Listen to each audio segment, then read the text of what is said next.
All right. Hey, Andrew. Oh, what's up, Eli? Yeah. So today we have our guest today. I'm very excited for. I know you are as well, but our guest for today is Dr. Boahemaa Adu-Oppong. She is a computational microbiologist specializing in ecology and evolutionary biology. She got her PhD from Washington University, and it was focused on ecology, evolution, systematics, and population biology. She got her BS, her Bachelor's of Science, from Rice University in ecology and evolutionary biology. Dr. Adu-Oppong has had experience working at Thermo Fisher Scientific and at Bayer, as well as Middleport Sigma. So let's give her a warm welcome to the show. Thank you, Bo, for coming on. Thank you for having me. Yeah, welcome, welcome. Hey, real quick, do you go by Dr. Bo or what do you prefer? Just so I know. Um, well, I mean, I don't go by doctor, but All right. Hey, you earned um, it. I earned it. But I usually don't have people call me doctor. It's just Boima, or people just say Bo. Okay. Bohema, Bohema. Yeah. All right, Mhm. cool, cool. All right. Nice to meet you. So glad you could join us today. I'm excited. Eli's told me a bit about you, but I'm ready to hear like some of the finer details about your journey through STEM and everything. So yeah, I'm excited. Awesome. I'm excited for this podcast. So, No, thank you. Yeah, and thank you for your enthusiasm. I'm particularly excited to hear more about your story through STEM. So, no, I myself also probably will not have people call me doctor when I finish. So I definitely feel you on that one. Maybe What are y'all not. talking about? Why not? I'd be like Dr. Maybe. Baines, like to everybody, like the lady at HEB checking out my groceries. well, so there's Probably for certain like the times when first I month. do pull it out. Certain times. Yeah. But yeah. Cool. Well, for this particular episode, Boema, what we like to do is split it essentially in two. Where first we talk about your journey from K through 12 through college, and then your career journey post grad. And we really want to highlight or allow you to highlight any key points that you think are important to share for any folks, any young students out there that want to seek a STEM career, or even a biologist career, or a microbiologist, computational microbiologist career, which is very impressive. You probably know, she probably knows a lot more coding than we do, Andrew. Oh, okay. All right. Yeah, I want to hear like that's a mouthful. Ecology, evolution, systematics, and population biology. So yeah, I'm interested to hear about it. But Yeah, I'll let you kick it off, Eli. yeah. So, first question: where'd you grow up, and where'd you go to school? Yeah, so I grew up, well, I was born in Dallas, Texas. Moved to Houston, Texas when I was about 4 years old. From there, my parents had us move around to different, elementary and middle schools. We went through a lot of them, maybe four or five, five before we hit on KIPP Academy. So I am one of four children. My older brother immigrated here with my parents at a young age. He immigrated here about when he was 10. So my parents are both from Ghana, West Africa. And so they felt the value of education was really high. And so we always strived to kind of get to the best school that we could possibly get to. So until we got to KIPP Academy, so Knowledge is Power program, we were one of the first kind of classes to go through that particular charter school program. And so when my parents put us in, they were like, okay, no, you have to stay here. So we started that our sixth grade year, and we finished out up to eighth grade at KIPP Academy. And that's where I really started to see people like me teaching people like me. So it was a really great experience to be able to see my science teachers, my history teachers, my English teachers, and have that diversity there firsthand. And that was where I really, and I remember this story like it was yesterday.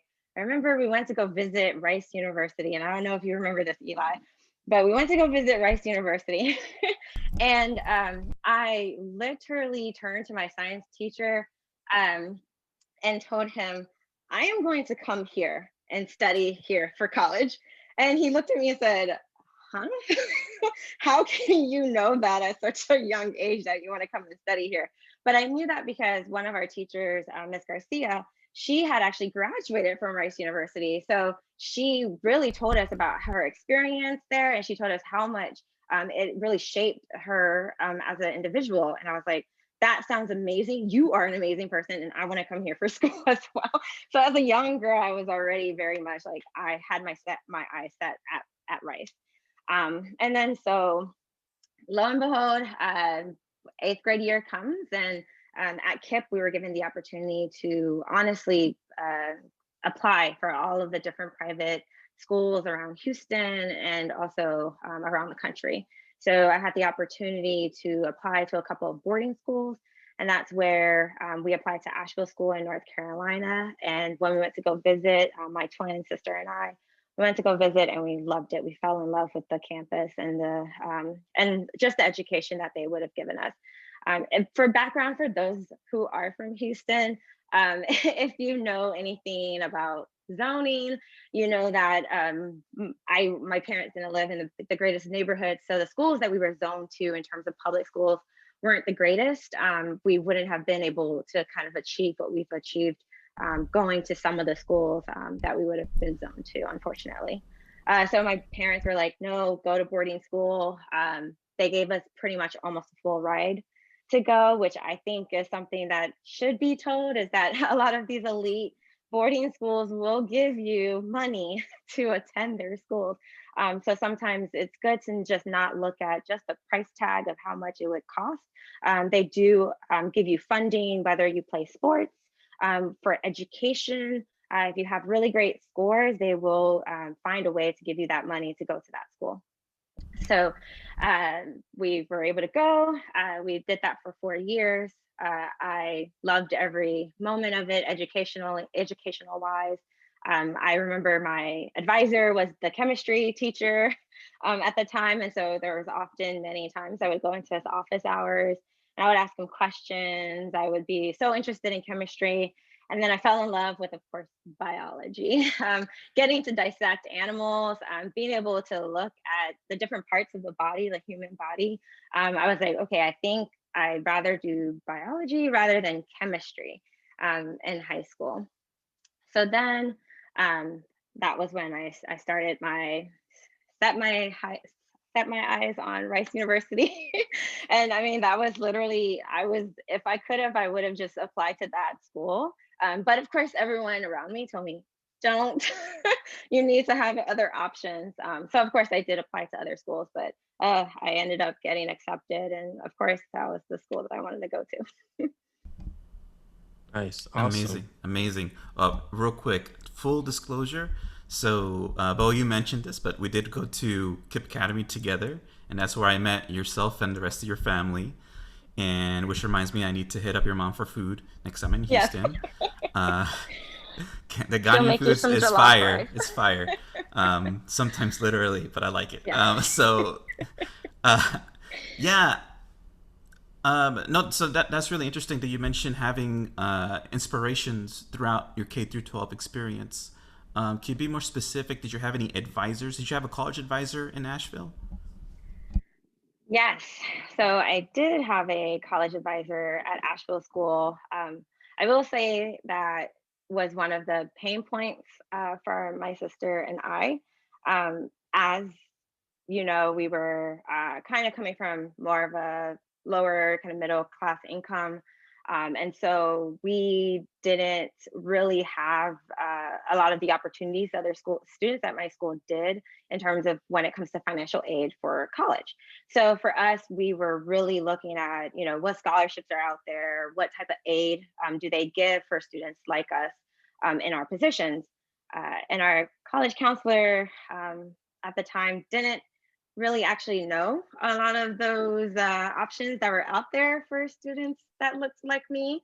And I mean, I don't say that as a way to kind of discredit her, but I say that as a way that at that school, it wasn't a necessity, right? So there wasn't a real need for it. So a lot of the students wasn't going to her, asking her for scholarship help and so forth. So a lot of the college advising actually came from our KIP advisor. So from through KIP, we were actually given kind of like a college counselor all the way through. So we actually reported to him, and he actually would give us like scholarships that we can apply to. He would be emailing us regularly saying like, hey, have you done this? Have you done that? And I remember like two individuals that really helped us through our experience at KIP that kind of helped us understand and navigate financial aid, FAFSA, which is the federal application for student aid, just so that we weren't missing those deadlines. Because for FAFSA, and I know you probably speak to this a lot with FAFSA, I mean, unless you do it early, that pot of money that's available to students will be gone. So you have to do it early. You have to apply early, especially if your expected family contribution is zero, meaning you're not going to get you're not expected to pay anything for college. You need to apply as soon as possible so that you can get at least more of the pot of money that's allotted to students like us. So definitely that was one thing that like my sisters and I, we always tell people, apply early. Don't wait till after you've been accepted. Apply early on as you can. Yeah, no, that's great advice. And I think looking back at myself, that's where I messed up when I was a senior in high school. Yeah, I was always like procrastinating with everything senior year. And I was like, boy, my EFC wasn't zero, but by the time I applied, it was like, yo, all the money was gone. I was like, bruh, I tell my story. I was thankful enough to get like a scholarship from my grandparents' church. But outside of that, freshman year, I was just like, all kinds of Stafford loans and Parent Plus loans and loans on loans. So yeah, I always try to give people the same advice when talking about like financial aid and everything.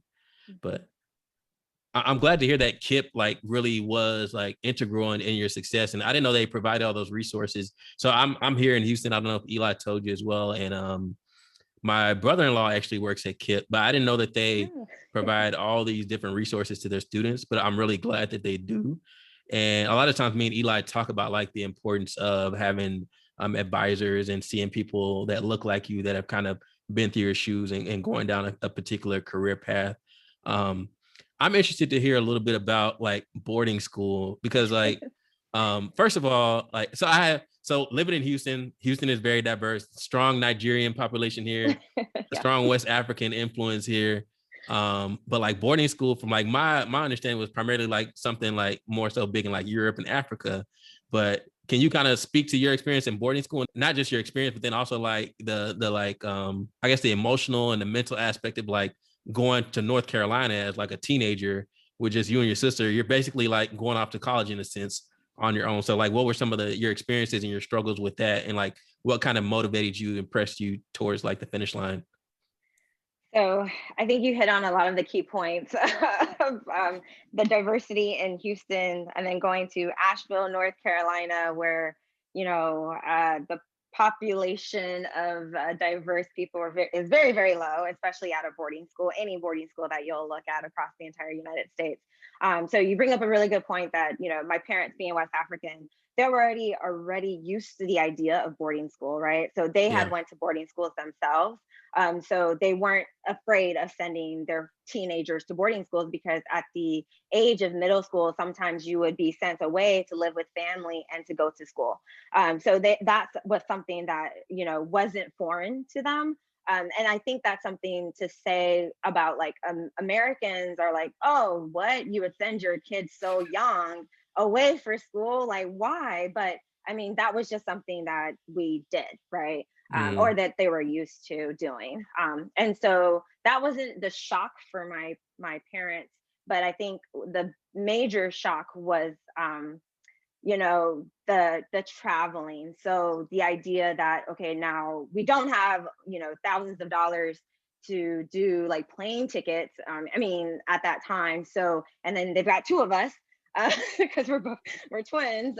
So at that time, my dad would actually like drive the 16 hours to come pick us up, and then drive back the 16 hours, just because that was way cheaper than buying us plane tickets. At boarding school, a lot of the emotional aspect of it for me was shocking. I mean, it was a culture shock. I remember distinctly sitting in my, it was like one of our English classes in boarding school. The class sizes are so small. They're like 10 students in a classroom. So that was one of the huge benefits, but also the downside is that you do stick out. And so when I was there, there was one woman, or I should say, one young lady who was talking about her shoes. And she was like, oh, my dad just bought these from like, I think it was like Italy or something. And she was like, oh, they're like $400 or $500. And I was like, No huh? big deal. Shoes? I didn't even know shoes could cost that much. So, I mean, I had no idea. Just understanding the name brands, I had no idea what those were. Understanding kind of just that money aspect, like the financial aspect. I mean, that's the thing that opened my eyes to, wow, there is a whole other world out there, of people who have like private jets or private planes. And yeah, so it was very yeah, to needless to say, it was a huge culture shock for me personally. And honestly, I did meet a lot of great people there. I have a lot of friends who I do still keep in contact with, and I had a lot of support. I will have to say that I had a lot of my friends would, during the weekends, the holidays, if we weren't able to actually travel home, they would open up their house to us. So my boarding school is a little different. It had boarding students and also day students. So some of the day students would like leave campus right at a certain time, and they'll actually go home to their family every night. And so on the holidays, a lot of my friends would say, "Hey, instead of you having to like travel all the way home, why don't you just stay with us?"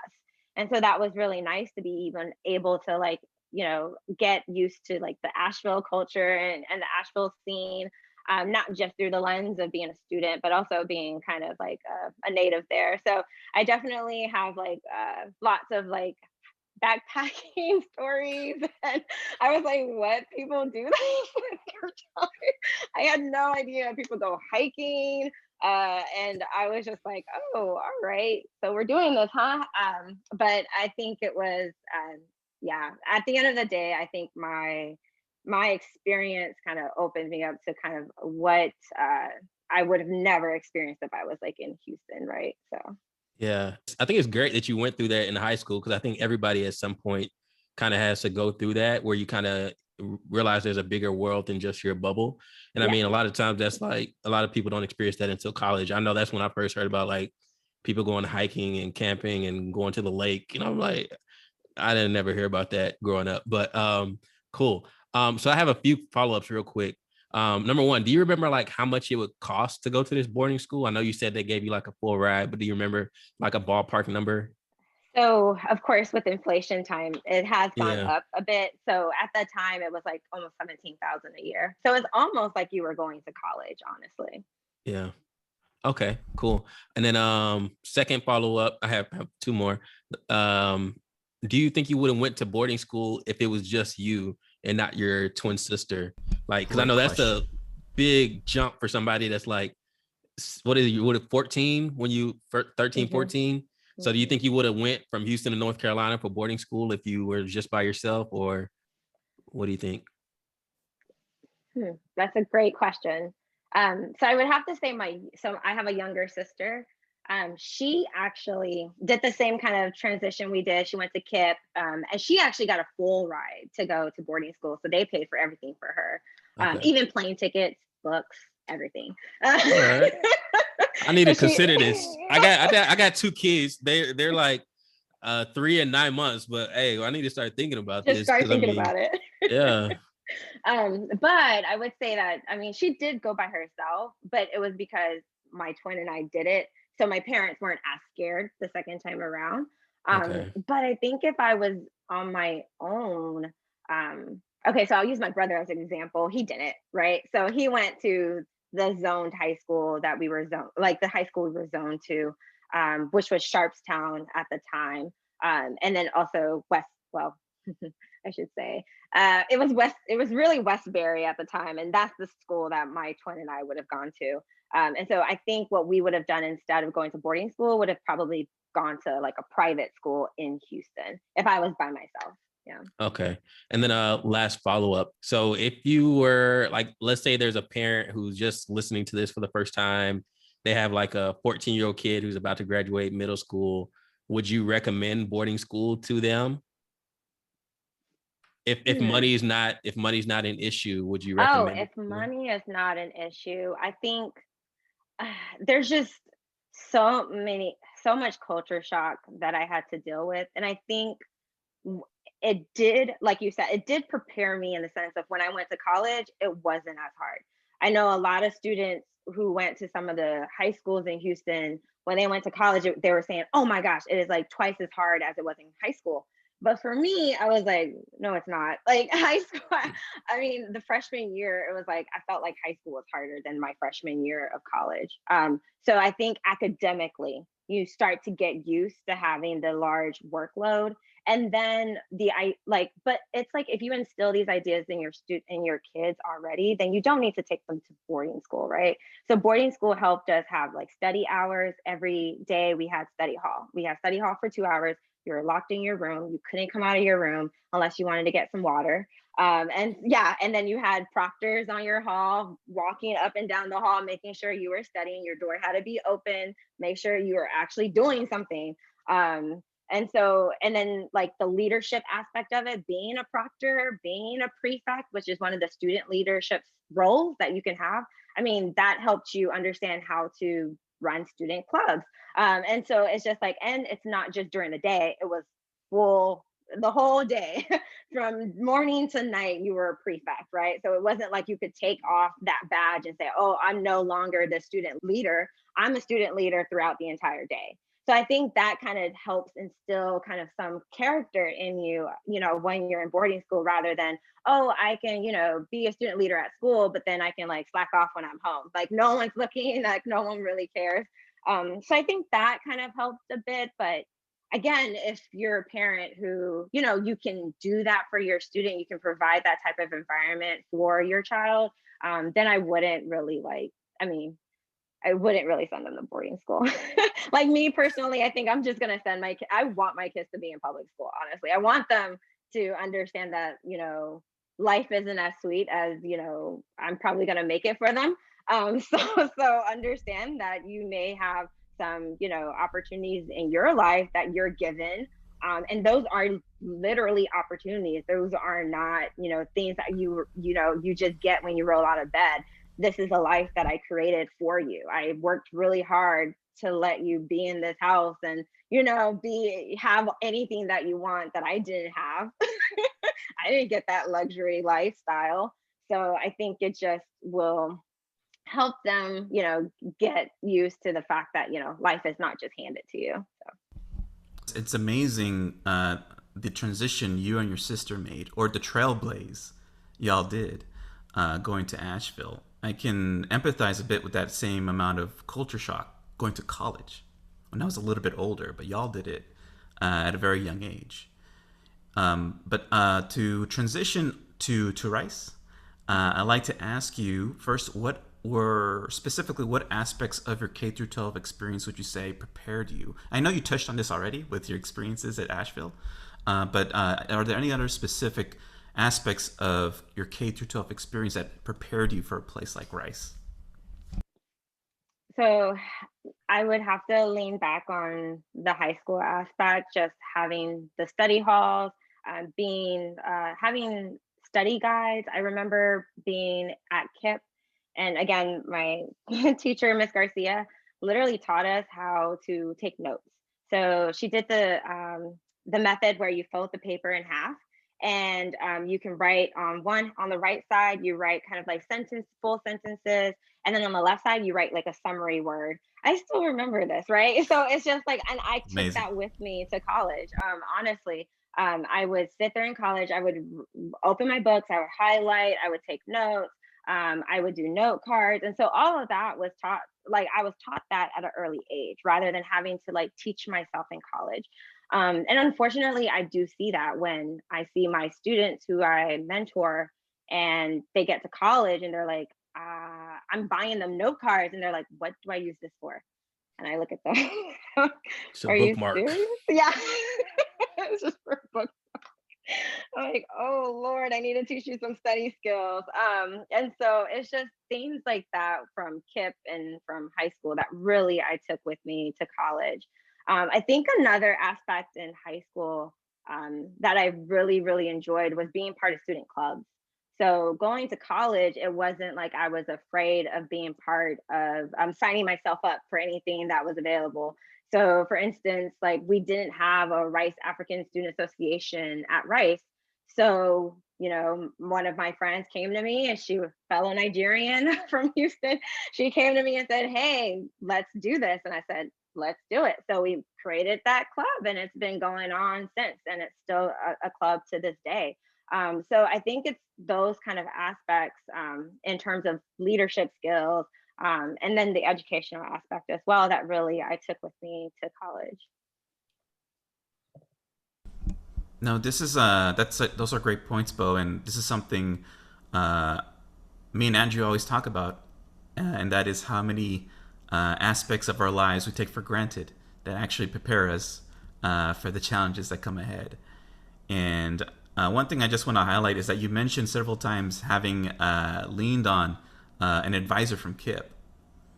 And that's just something I want to mention because that's something that's sorely needed, I find, in public education and in education in general, is that resource that students can talk to. Because me and Andrew can both, we know their names, right, of the college advisors that helped us push through it. And I think we sorely need more of that, to see more people like yourself. I know that it's hard for teachers at this time period, especially. I will speak to like the teachers in St. Louis Public School District. I have many friends who are teachers within that district, and I see them, and it's hard. Some of them haven't had raises in so long, right? But I hope that every teacher understands how important they are in a student's life. That's something that I just hope and pray that they understand that standing in front of that student that day, anything can happen over the year. One event can literally be the changing point for a student, right? So it's just the idea of always putting yourself best foot forward every day. I think for me personally, I take my hats off to teachers. I mean, I wanted to be a teacher when I graduated with my PhD, and people looked at me like I was crazy. My PhD advisor was the only person who really was like, wow, you want to do it? He was like, but where would you make the most impact? And we both agreed, like the most impact would be made in high school. That's where you really decide on the path that you want to be on. And so he was one of the few people in my life at the time that was like, yes, do it, because we need more people like you in front of students, especially at the public schools. And then also like the burnout rate is just so high right now. But I do hope if any teacher is listening to this podcast that we love you, and we definitely think you are. We hope that you see your value, and hope that things come around in terms of this administration. So we're hoping to move forward. We'll bring you on when we talk about public education in a separate podcast episode, because that's a whole different topic, but we can go for hours on that. No, but I just want to touch on that just because we take for granted how many people it takes to push us forward. Yeah. And I find that that's one of the barriers. I don't know if Andrew, you want to speak to this a little bit more, how many barriers there are for students, how much this is a barrier for students in their pursuit of STEM. Yeah, I don't really have anything to add. I mean, you kind of hit the nail on the head, like the importance. A lot of times you don't know what you don't know, especially as a teenager. So having those people in your life that can kind of give you some foresight and tell you what roadblocks and hurdles to watch out for, that's like, you can't put a price tag on that. So I hope the teachers feel the love. But so one follow-up question I had, you mentioned that you started like an African American or African student network at Rice. I think me and Eli have talked about like the importance of like student organizations in a different podcast episode. Are there any other organizations that you were a part of that you helped start? And what was kind of the impact or the importance of those in your opinion?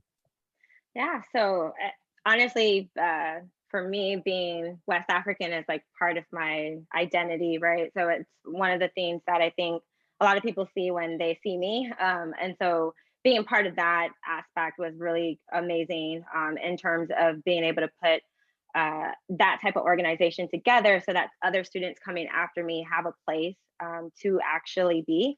I think that is very important. I know some people think, oh, you're only closing yourself off. But in college, there's just so much going on that sometimes you just need a place to call home.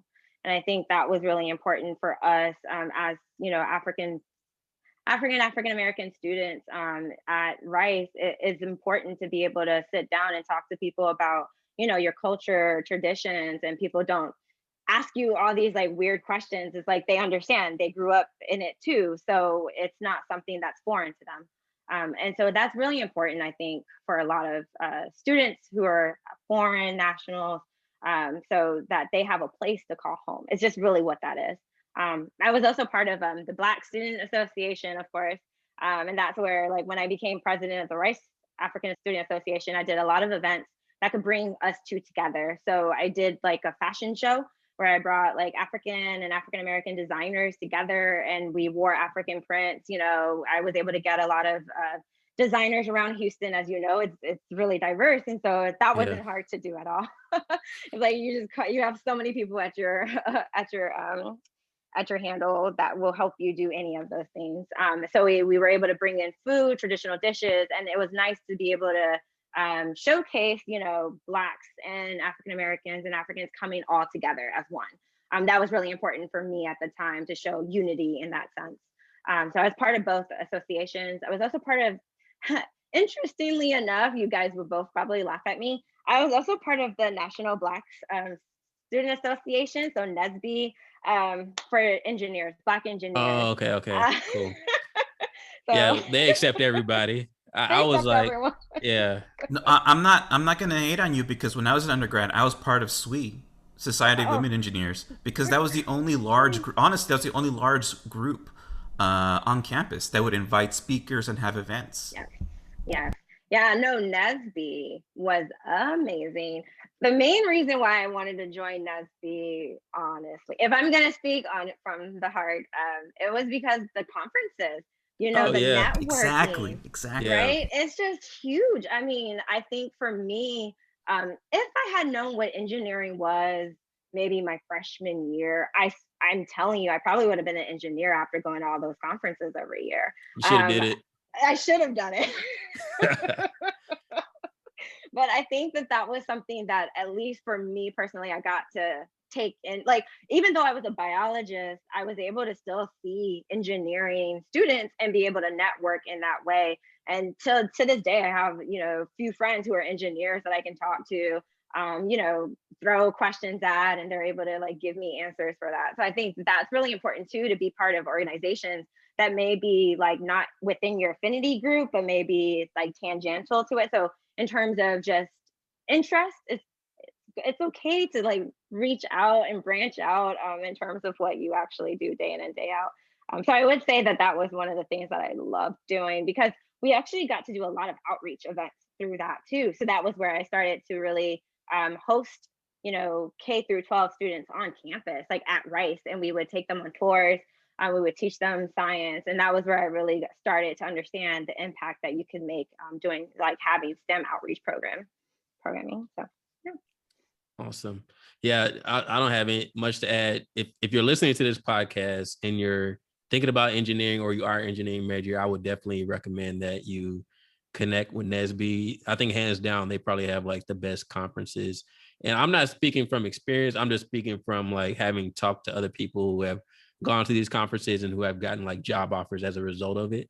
So yeah, I definitely like recommend NSBE to everybody. Okay. Cool. Awesome. Yeah, and additionally, I would say don't feel shy to reach out and connect to a networking group on campus. It's a thing I think we hit, Andrew, almost every episode, the importance of networking. Yeah, And that definitely. going for it a little bit can go a long way, even if it's not directly related, like you said, Bo, to your degree. Yeah. Yeah. Go Real, ahead. I got a question real quick. So we talked about your major and stuff, but like, how was well, um, two questions. I don't want to like jump into your career yet, Yeah. but like, what does your major actually mean? Like biology, it's a mouthful. I don't have it in front of me at the moment. But like, what does your major actually mean, and like, what were you hoping to do? And then I'm so I'm gonna ask you a long question. So like, what is your major? What were you hoping to do? And like, what was your overall academic experience outside of like organizations and everything at Rice? Yeah, so I will say that being a first gen student of African parents, West African parents, because my parents had twins, they would say one is going to be a lawyer and the other one is going to be a doctor. So I took it upon myself to be the one that was going to be the doctor because I still have a photo of us as twins on Halloween. I'm dressed in a full white scrub with a stethoscope, like everything. I was like, I'm going to be a doctor, just because that was what I was told all the time. So going to Rice, I wanted to major in biology, as every pre-med does, and start off those prerequisites really strong. Now, I told you like high school really helped prepared me in terms of like studying and such. So that wasn't the hard part for me. It was just mostly the content. So I never took, oh, this is one tip I will always tell everyone: take physics in high school. I didn't take physics till college.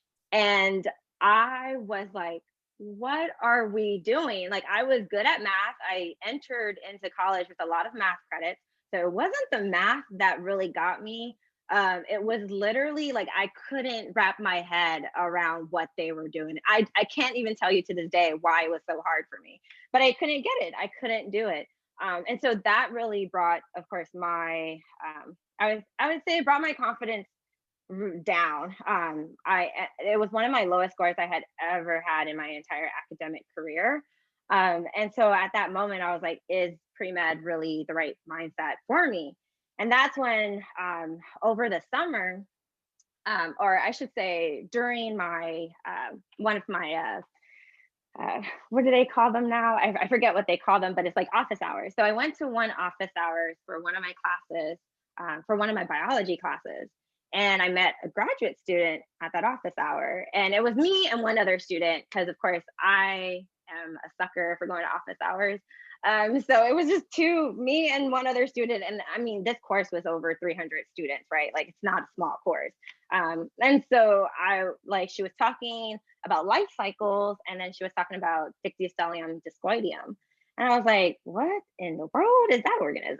And it's a social amoeba that lives as single-celled organisms. And when they starve, they'll send signals to each other, cyclic AMP, and they'll come together, form a slug, will travel a little bit, and then form a fruiting body where 80% of the entire fruiting body becomes the stalk and will die, and then only 20% will live as the sporus. And so they'll live as spores and be able to go to the next generation. So I was sitting there and I was like, wow, I had no idea something like that existed.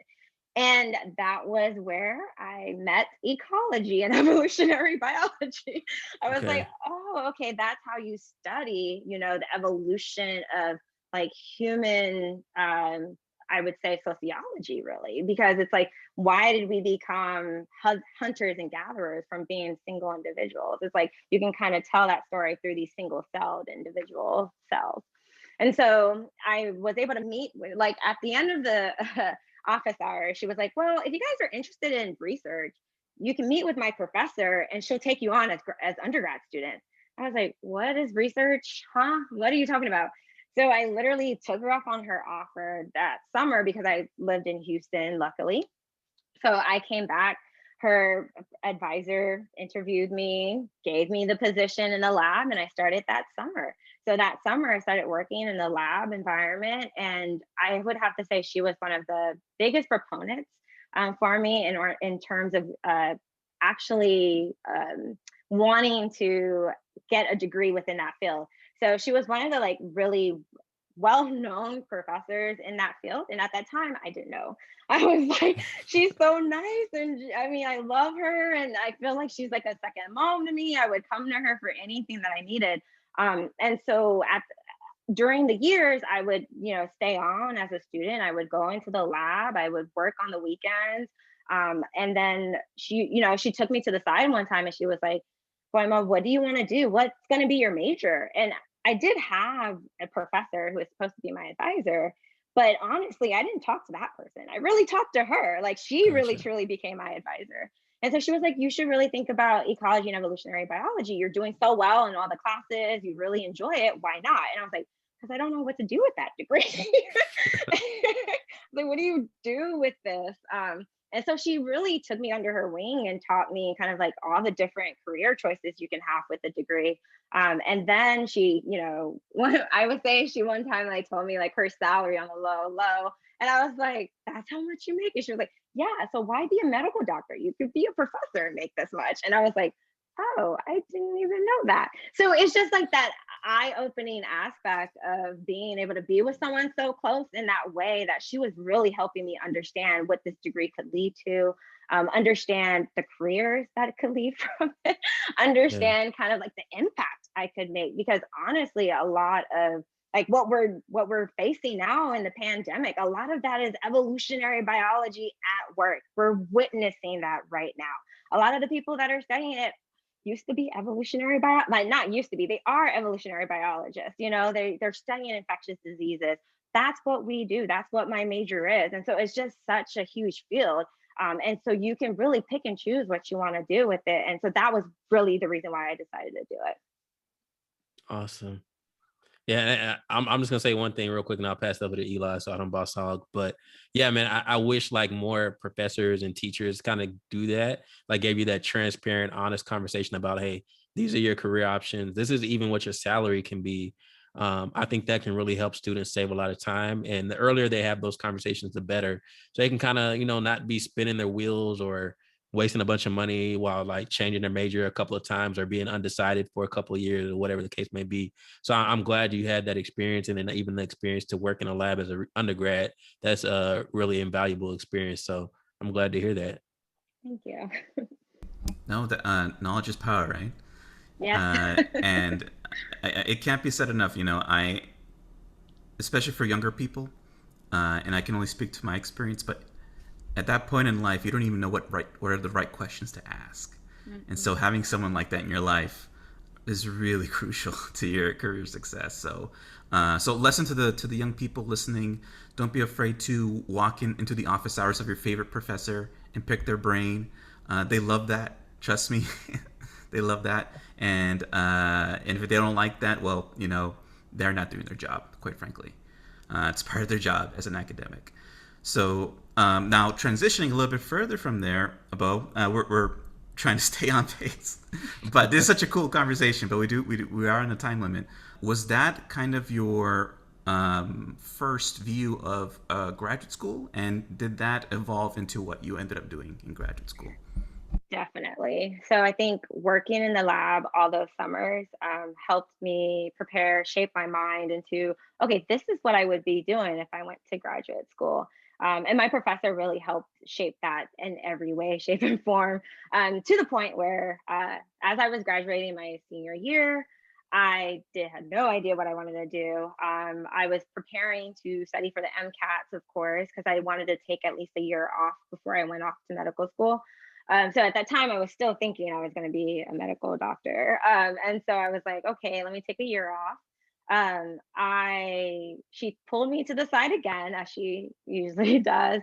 And she was like, hey, I'm actually leaving Rice University, and I'm going to Washington University in St. Louis, and I would love to have you as my technician in the lab. What do you think about that? And I said, well, are you going to pay me? And she was like, of course I'll Fantastic pay you. question. Right. It's really important because, during college, I will say I was working 3 jobs. All 3 jobs were on campus. I was working 3 jobs. she thought it was crazy. So she literally would be like, Boahemaa, like, how much are you making at this job? And I told her, she was like, I will match it. And I will actually bring everyone, all the students in my lab that are working here, I will raise all of their salaries to what they're matching you. I said, okay. So she was like, will you drop that job? I said, yes, ma'am, I will. Wow.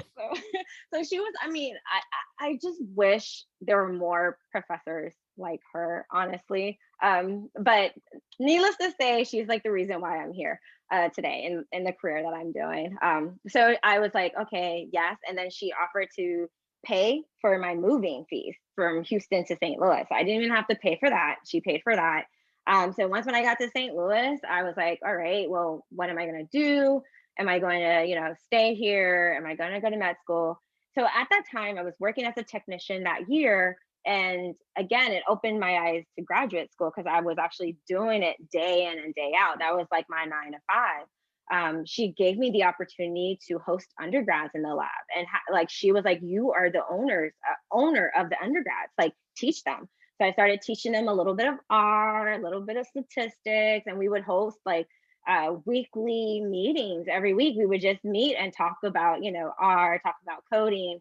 And she was like, Boahemaa, you really like this. Like, why not like go for it? And I was like, man, you're kidding. Like, I like it, but I don't know. And she was like, okay, well, let's apply for the National Science Foundation grant, which is a huge grant that you can apply to before you go to graduate school or when you're in graduate school as well. So I told her, I said, Can you give the specific name of the grant oh for yeah, people it's listening?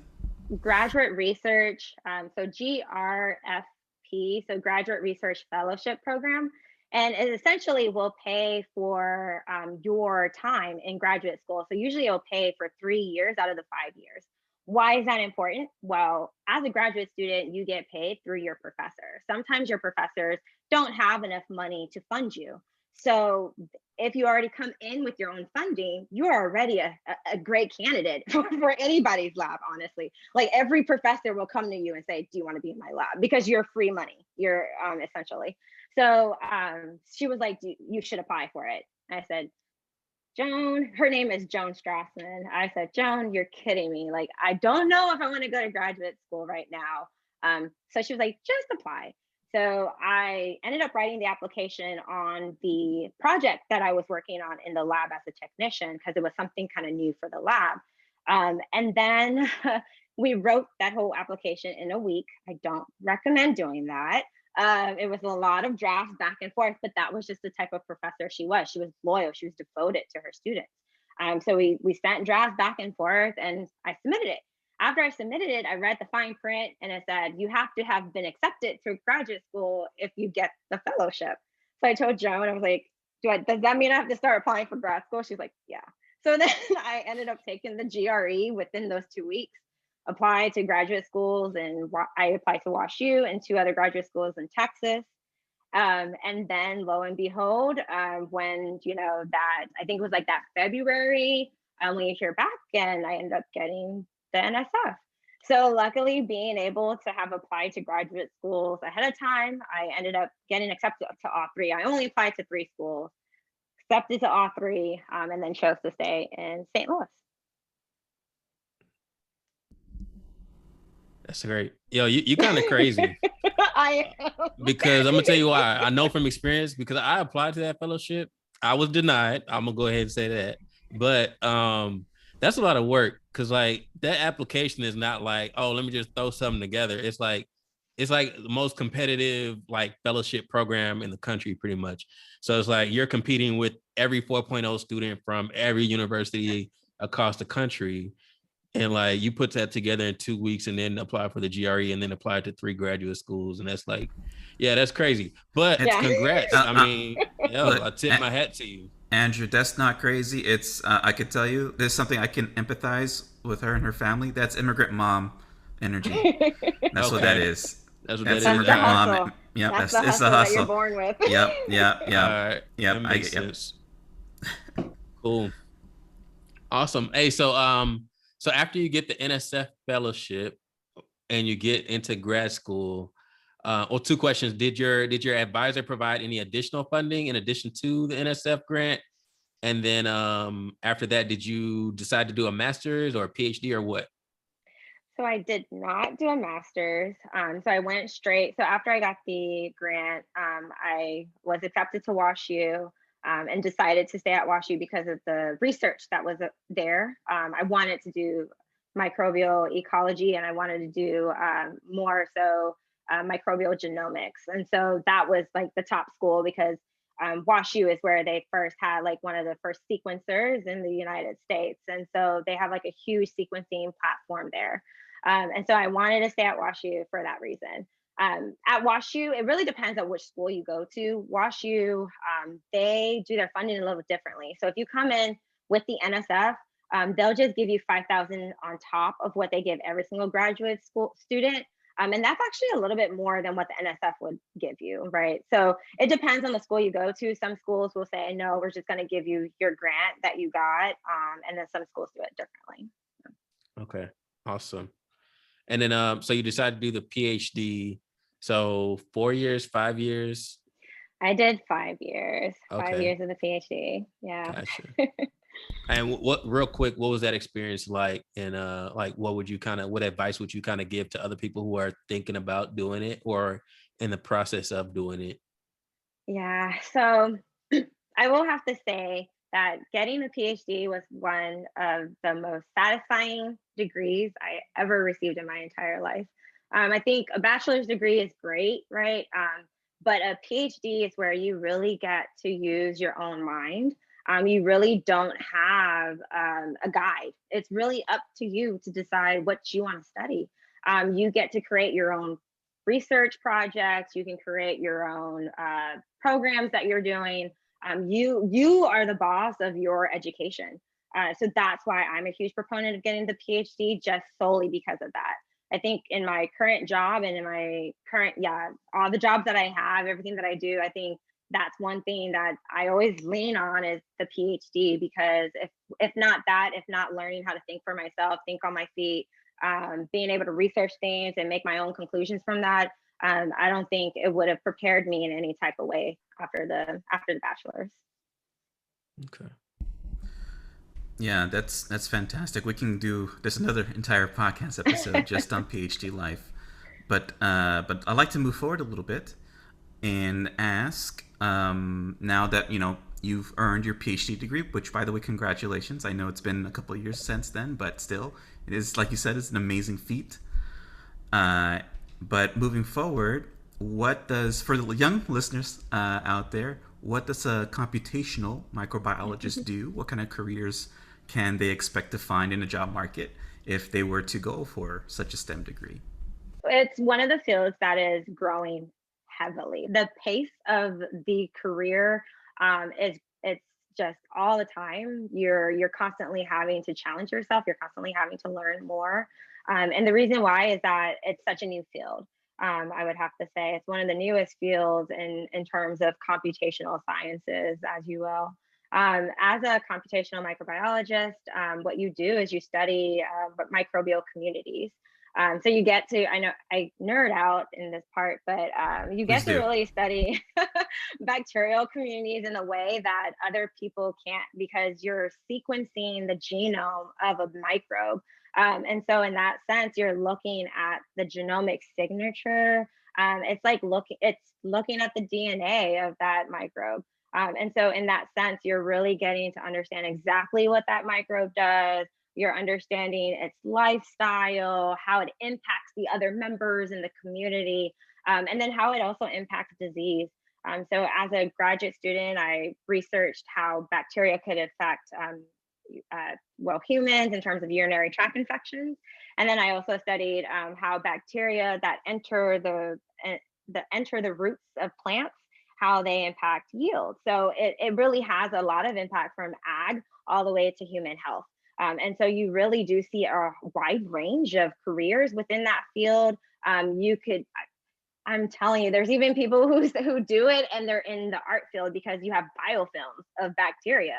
Biofilms can produce different colors, and it could produce light for you as well. So it's like you don't have to stop at being like just a solely like a left brain person. You can be left and right brain and still be able to be successful in this field.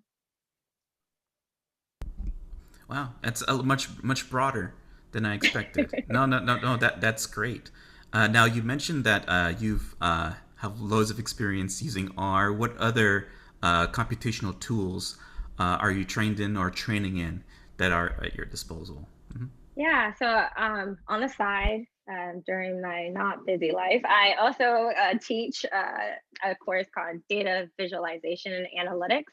And so in that course, we teach people Python, R, JavaScript. We teach them how to use different data visualization tools like Power BI, what's another one? Tableau. I've worked with Spotfire before, like all the different like data visualization tools. So that's mainly what. But I would say in day to day, I mostly work with Python. That's kind of like my second love. R is definitely my first love because that was my first language. And there was another language that I learned called Perl. It's a dead language. Don't do it. Don't learn that one. Just don't do it. Just learn Python or R right now. If you're interested in this type of field, R or Python will get you Do like you through the door. do you need a license to download and run R on your computer? No, it is free. So it's open to the public, free to download as long as you have space on your computer. You should definitely download and start working with it. That was pretty much how I did it. I just downloaded it one day and started writing some scripts. I got some scripts from the grad student that I was working with. Started running her, started to really read it, understand like the language, the syntax. But yeah, it's definitely free, accessible. There's a lot of websites where you can get online and do free courses and just at least start to learn the basics behind a lot of these languages. And Python as well, I believe, is open source, if I'm not Open source, mistaken. Mm-hmm. exactly. And just a quick tangent, but a lot of companies value learning these softwares because they're open source, so they don't have to buy an expensive MATLAB license Yeah. to run their analysis. So just I think FYI, yeah. MATLAB, I just worked with it like I think a couple months ago. I was part of the Women in Data Science, like the global Women in Data Science that was hosted in California, and I was able to witness someone use MATLAB, and so I was like, oh, this is MATLAB. Like I had never seen it until this year. Wow. You'll pick it up. It's not that hard. It's not that hard. All right. So unfortunately, we're about to turn the hour. I can't believe it's been 54 minutes already. Andrew and I, every episode, we're like, how do we fit a person's life into an episode? Yeah. I got like a lot of questions I want to ask. Oh man. Go ahead. Ask one. I'll give you that good one before. All right, I'm gonna ask one long question. So no, I'll comment first. Like, first of all, I didn't know what you did is so similar to like, in a way, what like engineers or data scientists are doing. When I saw biology, I was like, okay, she has like a syringe and a beaker, and she's taking fluid from here and putting it on a petri dish, and like she's putting it under a microscope. But no, your work is like computational, meaning like everything's on the computer, it's simulations, it's computer programs. So that's really cool to hear. And that's I wasn't expecting that. But okay, so you mentioned like a lot of these programs are like free, open source. Do you have any like specific recommendations that you would recommend for somebody who's like starting out and they want to either increase their skills, or if they just want to play around and see, hey, is this something I like? Like, do I want to sit at the computer and program for the next 4 hours or whatever? So do you have any specific programs or anything that you would recommend for people? Yeah, definitely. There are tons of like boot camps that you can do online. One that comes to mind is Data Camp. That's one that I would definitely recommend. I think it's called Data Boot Camp, actually. Yeah, Data Boot Camp is one. Another one that I personally love would be to take a course in person. So There are these courses called software carpentry, and I don't even know if I'm still licensed to teach with them or not. But one year I just decided to do it because my company wanted to host something similar. So it's called software carpentry, and sometimes they do these free events where you can bring your computer and they literally teach you how to code from the beginning, like teach you how to download the program, teach you the basics. And it's usually about a 2 to 3 day boot camp that they give to you. So I would definitely recommend that as well. If you want to go for more of an academic feel, Coursera has a lot of data, kind of data analysis, kind of also they have some that's more bioinformatics, which is more along the things that I actually do. So they have like a broader range of topics that you can study. And so I've done some Coursera courses like that in terms of just like looking at the content. If you really want to do like what I think the next stage, like if you really want to be ahead of the game, I would definitely recommend learning machine learning. I think once when you understand the statistics and you understand how to build models, you can really take that with you across any kind of like science spectrum. I don't think it's only in biology. I think like in finance, they do machine learning. And so it's just a different wide spectrum that you can hit if you're just interested in coding and also wanting to learn a little bit of more statistics. And one quick follow up to that, what type of machine learning would you recommend? Because I know you got like supervised learning, unsupervised learning, reinforcement learning. You got like artificial neural networks, deep. Yes. But it's a mess. So what would you specifically kind of recommend for people to kind of get their feet wet as a good introduction so they don't feel overwhelmed? I always tell people start with the basics. Like machine learning is a fancy way of saying statistics. So I would say take statistics 101, understand what a linear regression is, understand how you calculate a linear regression and go from there. Because at the end of the day, all these models are based on a simple regression, you know. Gotcha. Perfect. Thank you. All right. Next, moving forward, I like to touch a little bit on your industry experience because we find that particularly interesting since you got your doctorate degree, but after that you moved on to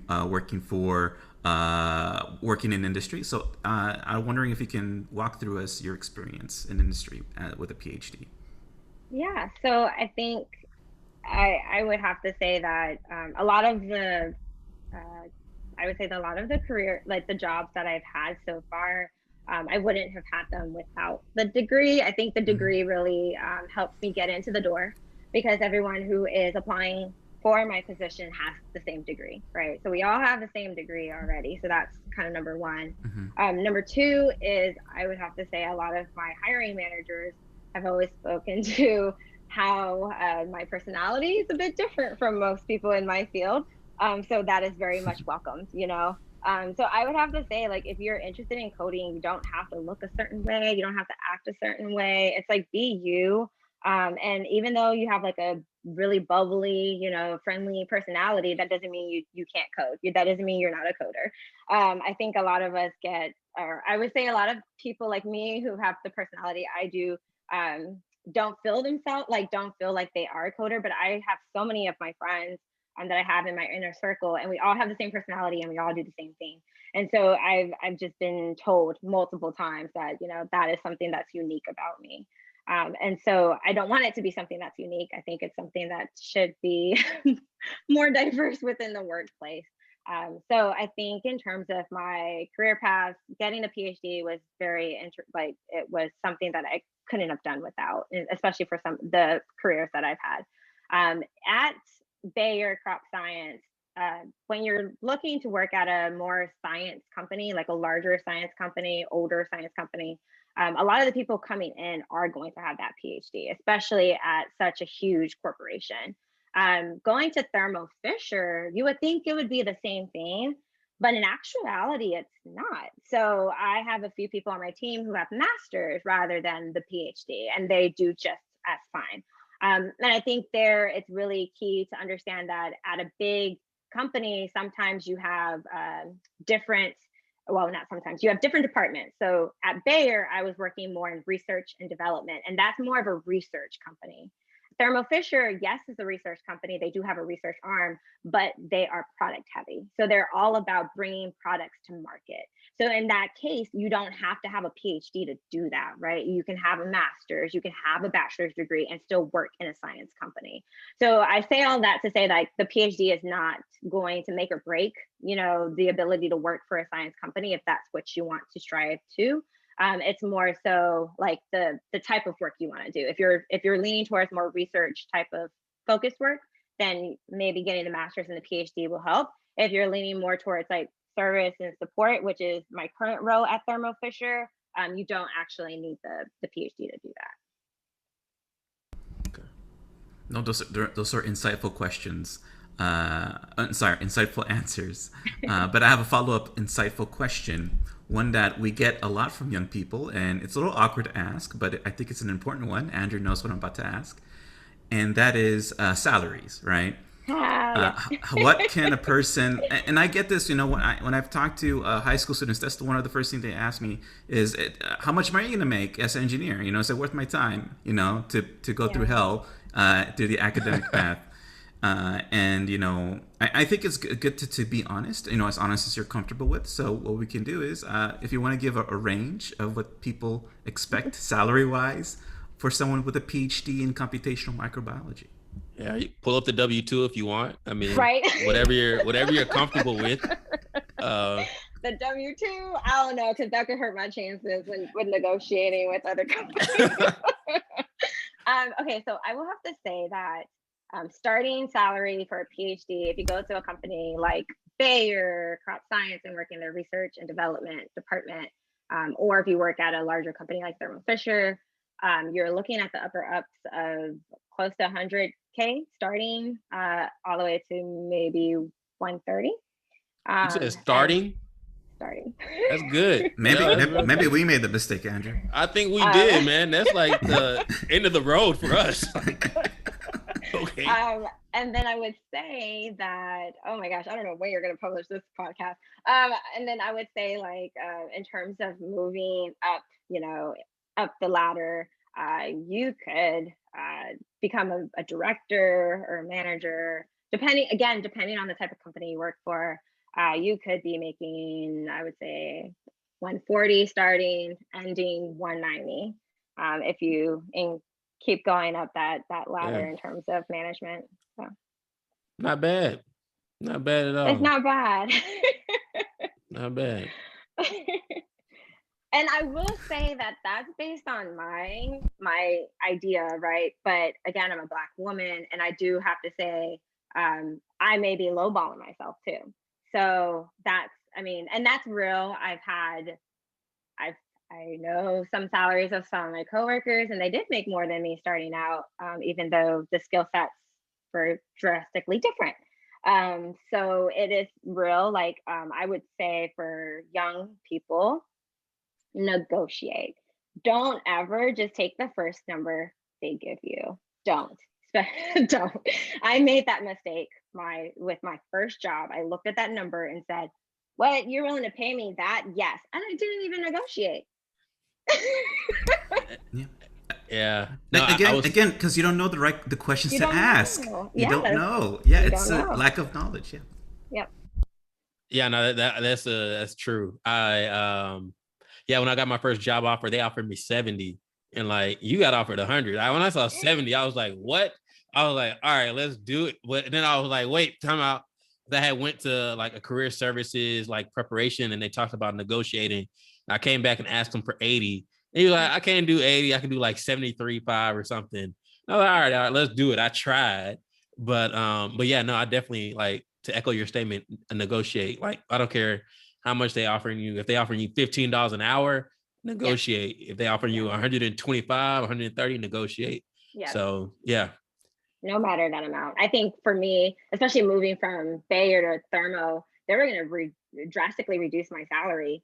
And I was like, because it's a very different role. I'm no longer in research and development, right? I'm now in service and support, where I'm helping customers learn how to bioinformatics, and I'm helping customers troubleshoot their system. So it's not as much of a lucrative type of role, right?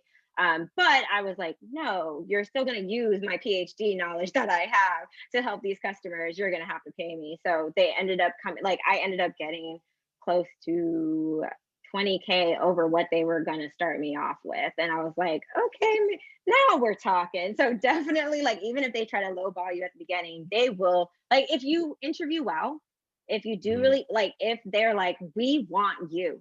I've had another company come to me. I finished their interviews and I was asking him, I was like, so what's the salary, like signing bonus, like all this stuff. And he was like, ask for it. The hiring manager literally was like, ask for it, wink, wink, ask for it during the negotiations, because I am willing to do whatever it takes to get you into my door. Awesome. Hey, two quick follow-ups. And you kind of mentioned signing bonuses. Do you typically get like an annual bonus at these companies? And if so, how much is it typically, like a percentage or what? It is a percentage. So it ranges between, it depends on how much, what level you are in the company. So what your title is. So one thing to always negotiate, especially if you have a higher degree, you can negotiate the level in terms of, you can all be, you know, scientists. But as a scientist, there's different levels as a scientist. So you can be level 1 scientist, level 2, or level 3. It's also called senior, or it depends on the company, what they call it. And so for me, I was like, I want to be level 3 because I've already worked so much in industry prior to it. And so depending on your level and depending on your pay range, they will range between about like 8 to 10%, depends. And then signing bonus, you will get, usually, it depends on the company, but usually they'll give you like a 10,000 signing bonus.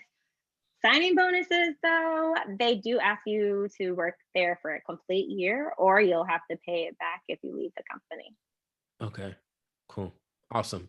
Yeah, you answered my questions. I'll go back to Eli now.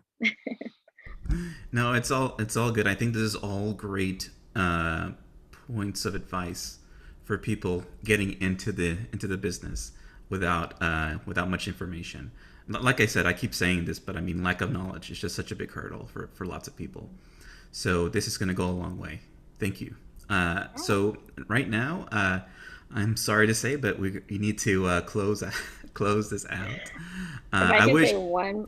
Go ahead. One more thing. Go ahead. Go. No, I don't. Let me just have an ending question, but go ahead. Okay. I just wanted to. I don't know if your ending question was going to hit on this, but I think what's really important as scientists is that we always give back to our community.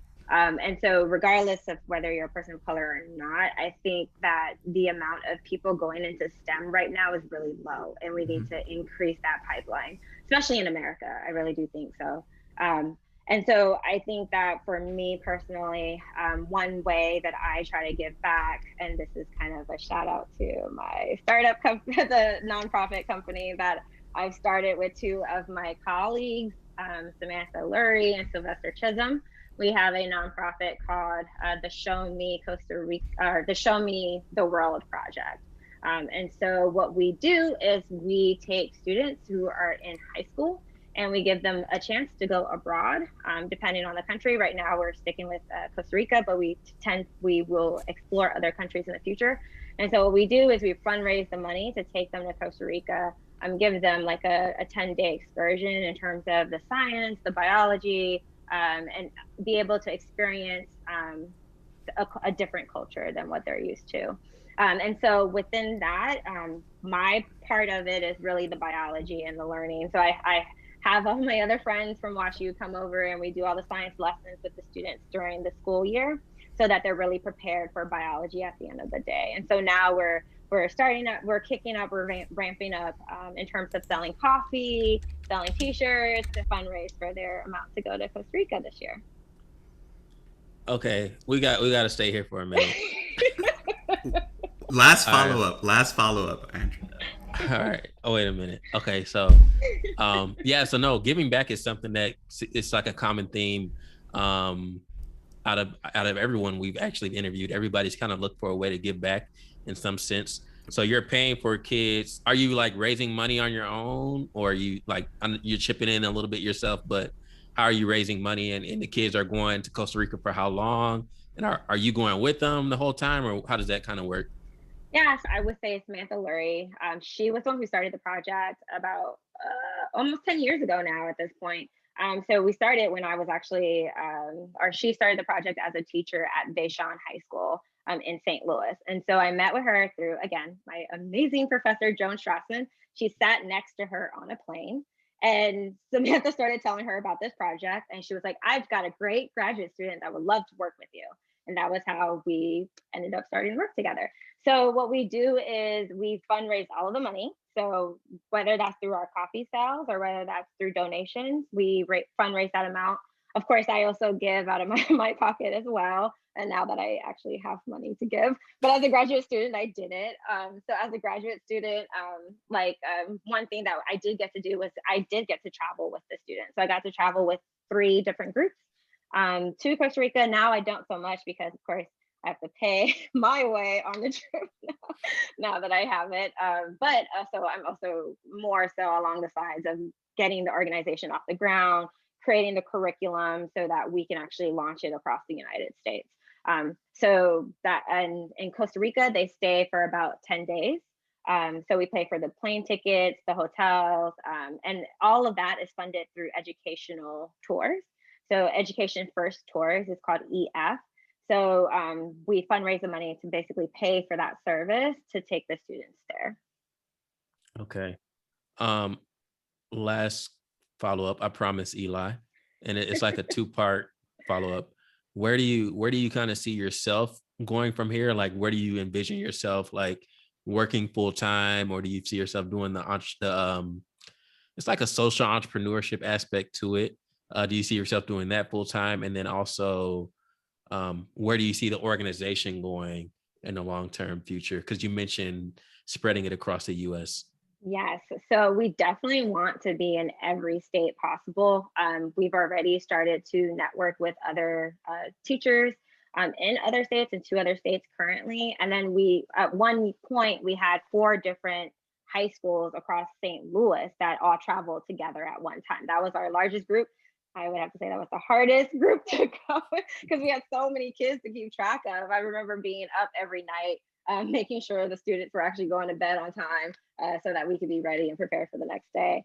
But I would have to say that we are really ready for it to, become the next thing that's in every state, that a teacher can like take our curriculum and say, okay, I can implement it here, rather than me, like myself, having to come to the classroom and teach their science for them. It's like, you've got the materials, you've got the curriculum, you can go ahead and do that. And how that would be paid for is through the school. So the school would fund that teacher to be able to do that. And then we give them the fundraising materials in case the students are not able to, have all the funds for be able to travel.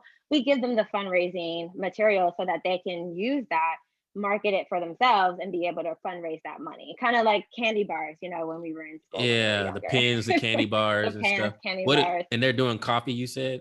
We're doing coffee because it's, Okay. Costa Rican coffee. And so we've got Costa Rican coffee, Ecuadorian coffee, like all coffees from a lot of South America countries. That's a lot And better so, than candy and pins, yes, I think. yes. And it's rooted in something, and it's rooted in where we're traveling to. Yeah. And so I think in terms for my personal growth, I just love what I'm doing so much. In terms of my science career, I do see myself growing in terms of hopefully by the time this podcast airs, I will be a director at a startup company. And so I'll be like director of like data science or computational biology, hoping, crossing my fingers, by August that's where I'll be. And so I really do see myself like starting my own company in terms of like microbial genomics in that kind of space. I really would hope I could do that. But in terms of for this, nonprofit, I do see myself in terms of like getting it off the ground, getting it started, and then my co-founders, they're really the ones that want to do this 9 to 5. They want to quit their other jobs and do this solely, and so it's really nice to be able to have them there to be able to like helped me in terms of, every person got their own thing they got to do. I've got the science portion. Samantha's got the leadership portion. Sylvester got the entrepreneurship portion. So he teaches the kids about entrepreneurship. He's a social entrepreneur himself. So he comes in, teaches the kids all about that. And so having a team, I would have to say, has been like it's been so amazing. Most of our meetings are on Sunday. And as you can tell, I talk a lot. So most of our meetings are like 3 hours, 4 hours long, just because we're all like spitballing ideas and making sure that we all do what we need to do to get this off the ground. Gotcha. All right. I'm not going to ask no more questions. I'm impressed. I'm glad to hear about that. That gets me excited. I think, yeah, we'll talk some more later offline, but congrats. I really wish you all the best success. And I'm just going to leave it there so I don't get long-winded. But yeah. Thank you. No, this is all good, man. It's the editing room will be key for this episode.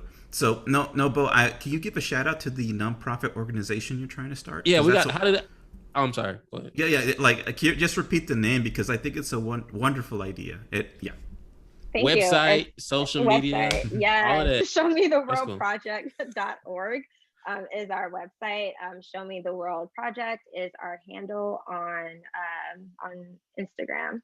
So. Excellent.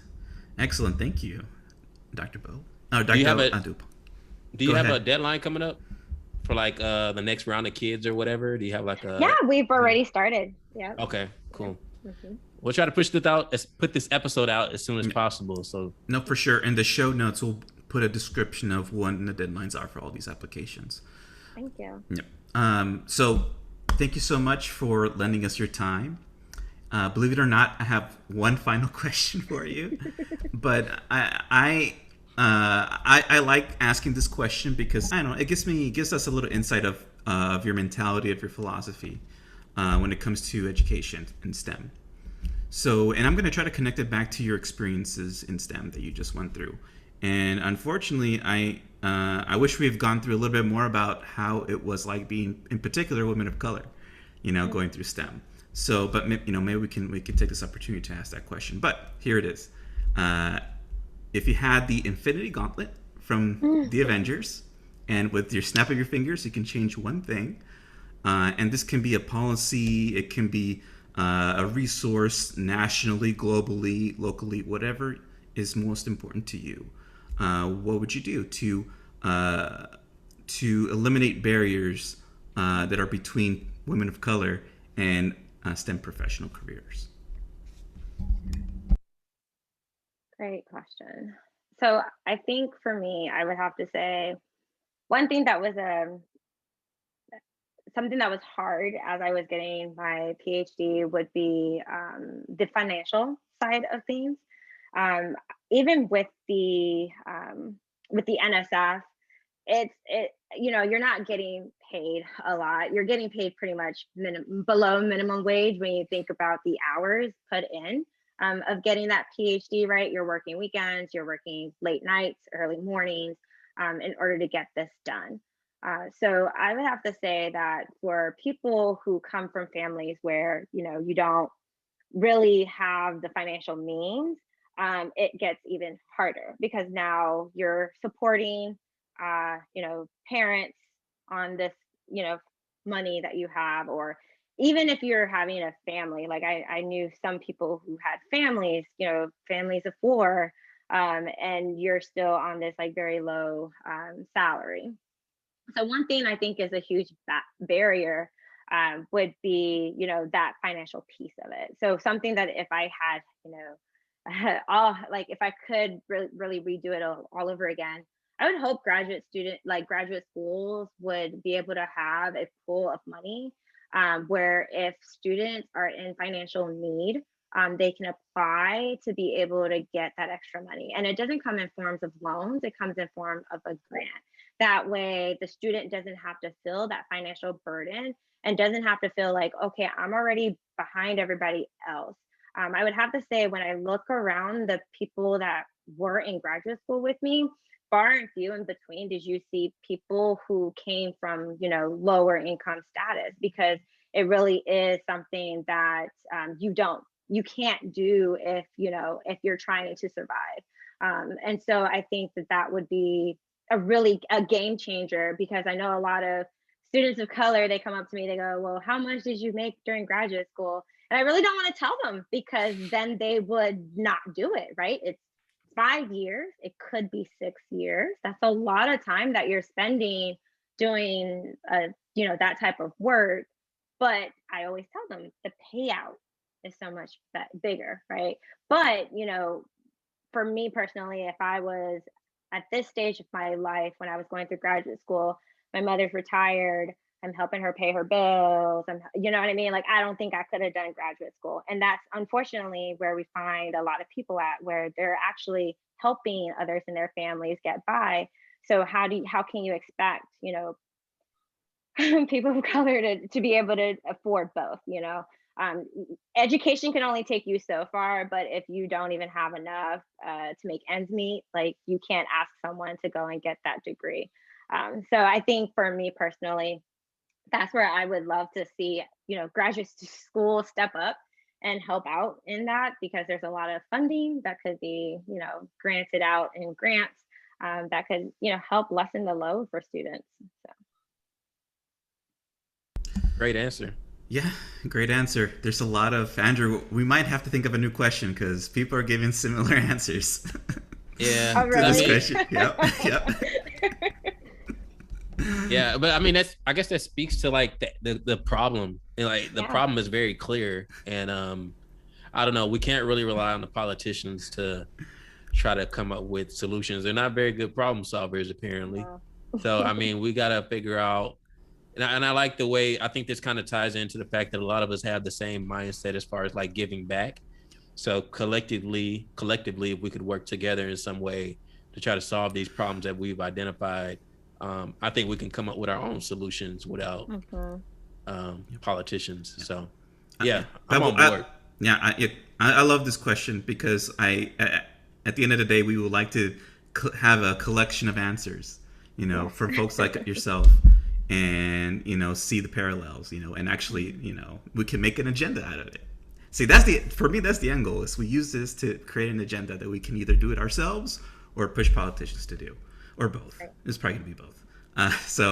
No, but thank you so much, Dr. Boahemaa Adu-Oppong, for making time for us and for sharing your story with us. We really deeply appreciate that.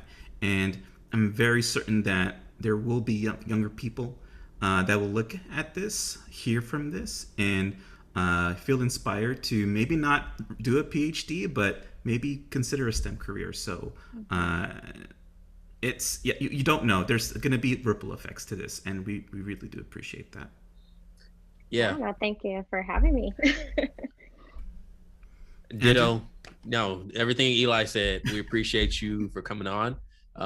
Yeah, we could have a whole nother like episode and get into like more details, but yeah, thanks again for sharing your time with us. We're really you have a great story, and I think a lot of people, like Eli said, a lot of people will resonate with it and be excited about it. So yeah, thanks again for coming on, and we wish you all the best of luck. And yeah, if there's any way we can help with like Run the World, it's Run the World, right? Show me the world. Show me the world. Show me the world. Run the world would be a good title too. Okay, show me the world. It's like the Aladdin song. Okay. Yeah. So the reason why we did it was because we're originated in Missouri, so it's the show me state. So it's show me the Okay. Now that makes sense. I was thinking Run the World like Beyonce or whatever. I don't know what my head was going. But no, show me the world. Let me know. Let us know. Me and Eli, we're on board to help out in any way we can. I don't drink coffee. Nobody, me, my wife, my brother, my sister, we don't drink coffee, but I mean, we'll buy a bag of coffee and, you know, give it to somebody. Just send it to me. I drink tons of coffee. Okay, send it to that works. I'll send it to Eli. Send it my way. Okay. But all right. Thank you so much, Dr. Boahemaa. Yeah, thank you. Thank you.